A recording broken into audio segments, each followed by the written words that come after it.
ありがとうございます。それではよろしくお願いいたします。取引先の担当者に深々と頭を下げて、俺は訪問先を後にした。営業という仕事は自分にとっては天職だと思っている。会社と会社がつながって一つの仕事に取り組む。その道中には山あり谷あり。一人では解決できないことも仲間となら解決の糸口が見つかる。つまり会社同士が手を取り合って大きな仕事を達成できるのだ。そのための窓口が営業マン。よし、次は今日もスケジュールはみっちり。営業マンは足で稼げとはうちの会社の社訓のようなもの。時代錯誤とも取れがちだが、実際顔を合わせて話をすることで画面越しでは伝わらない臨場感や温度差などを感じることができるのだ。あながち間違ってもいないと思う。その時胸元で振動するスマホに気がつき取り出した。発信者は妻である綾乃。もしもし、綾乃、どうした？よしきさん、大変なの。とても慌てた様子の綾乃の声が耳を突き刺す。少しスマホを離して落ち着くようになだめた。落ち着け、何かあったのか？今お母さんから連絡があって、実家が火事で全焼してしまったって。なんだって？思わず大声を上げてしまい、往来の視線がこちらへ集まる。それにも構わず、俺はその場で綾乃とやりとりを続けた。それでお母さんとお父さんは？怪我は？二人とも外に出ていたみたいで、怪我はしていないみたい。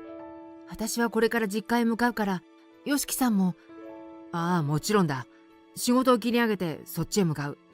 綾乃、落ち着け。大丈夫だからな。二人とも無事なんだろ？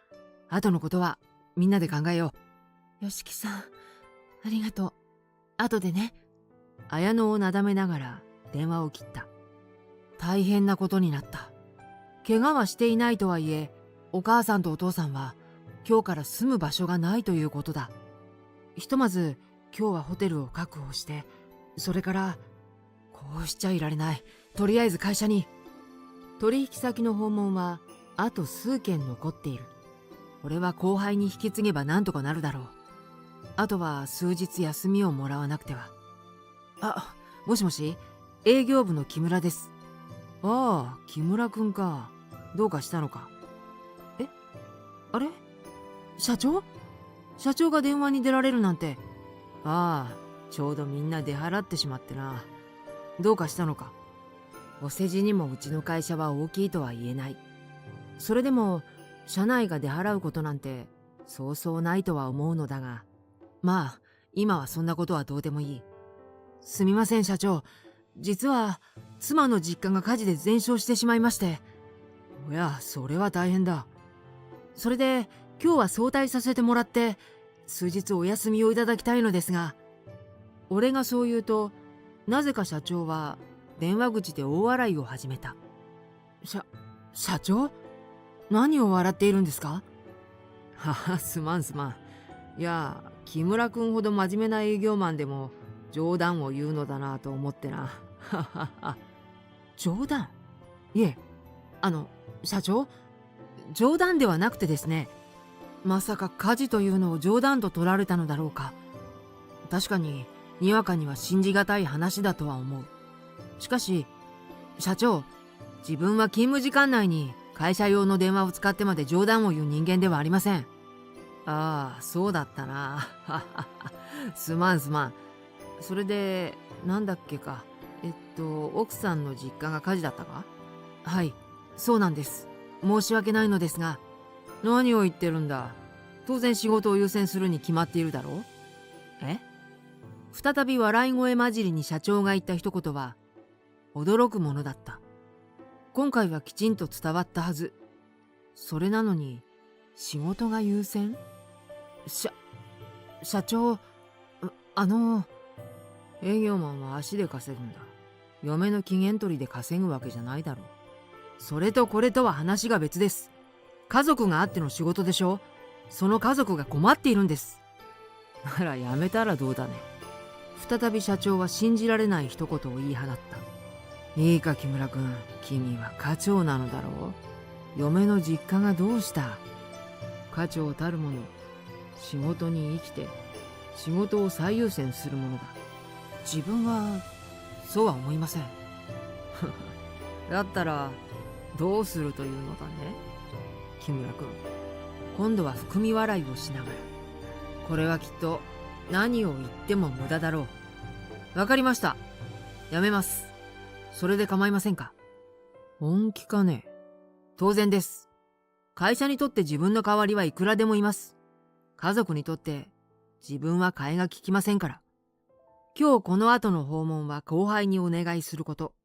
業務の引き継ぎはリモートで行うこと。取引先へは個人的に挨拶に伺うことを伝えて、早々に電話を切った。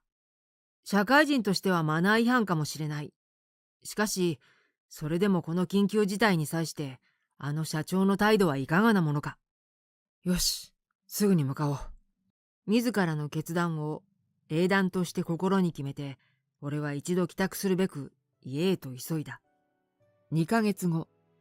よしき君、これをお願いしてもいいかね。もちろんです。お任せください。お父さんから託された書類をパソコンに打ち込んでいく。あれから俺は宣言通り会社を辞めて妻の実家へ向かった。もらい火で全焼した実家を目の当たりにした時は、さすがに愕然としたが、お父さんとお母さんが外出していて無傷であったこと、思い出の品の多くは妻が持っていたこと、などで救われることもあった。お父さんとお母さんはしばらくホテル住まいとなったが、早々にうちで一緒に暮らす手はずを整え、来てもらっている。すまないなあ、どうも紙ベースに慣れてしまっていて。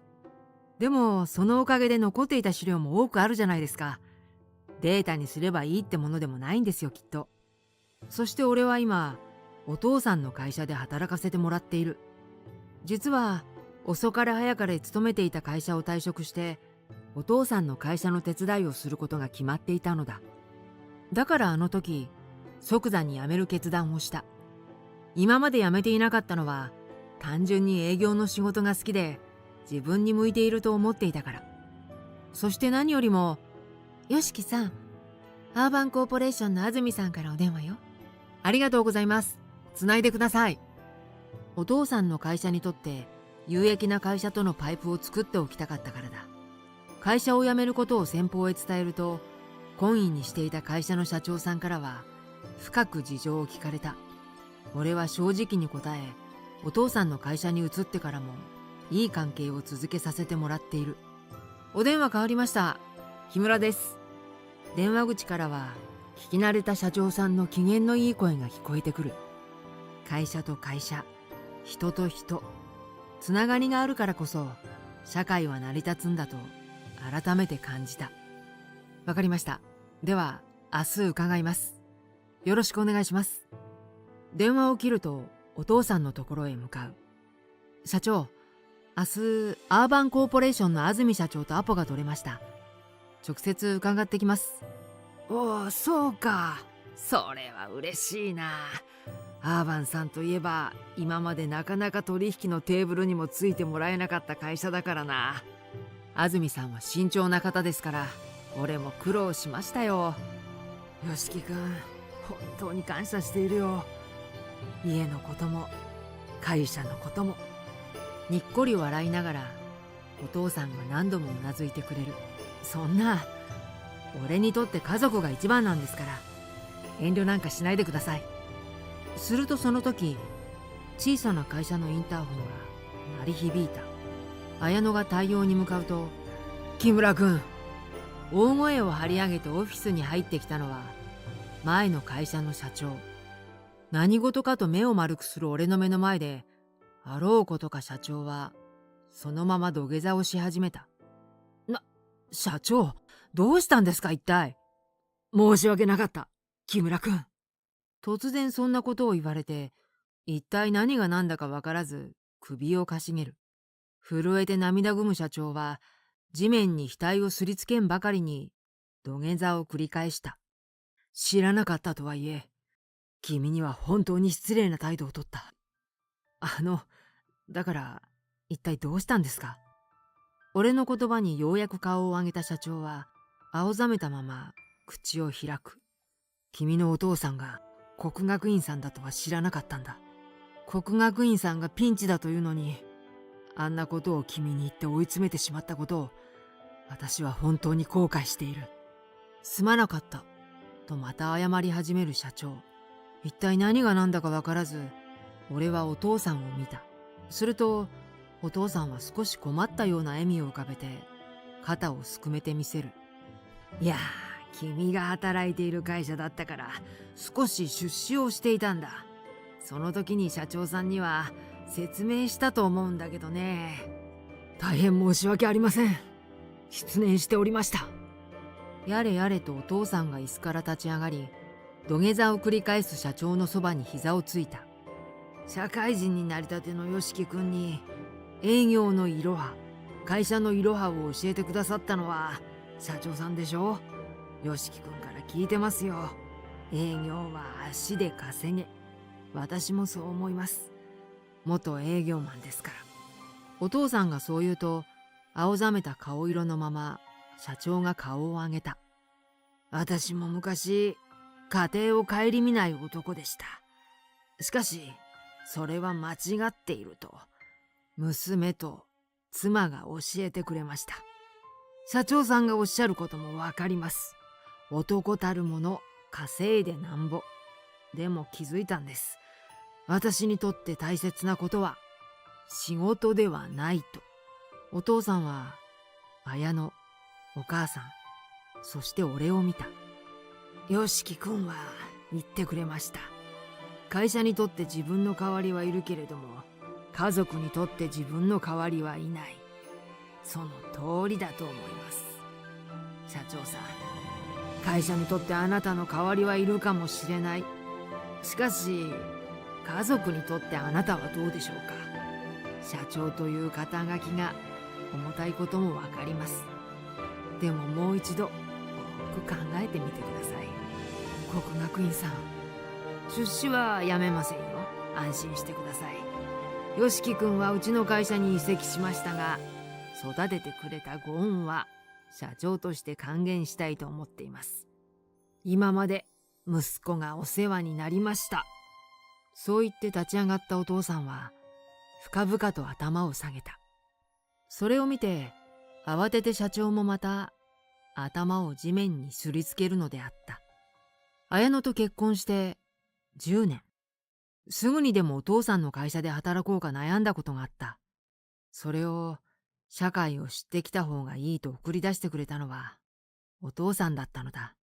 これは俺も知らなかったのだが、俺が勤めていた会社に出資して手助けをしてくれていた。だから俺はあの会社で仕事とは、社会人とはを学ぶことができたのだろう。俺が移籍したことで出資を打ち切られると気づいた社長が飛んできたのもうなずける。しかし俺の仕事ぶりを見てお父さんはそれをしないと約束してくれた。最後はあんな辞め方になってしまったが、会社へ少しは恩返しができたのだろうか。生きていく上で働くことは必要なこと、そのいろはを教えてくれた前の会社、何よりも大切な家族のために働いていこうと決意させてくれた今の会社、どちらも俺にとっては大切なのだと気づかされたお父さんの立ち居振る舞いに感謝しかなかった。行ってきます。いってらっしゃい。今日も俺は会社へ出勤する。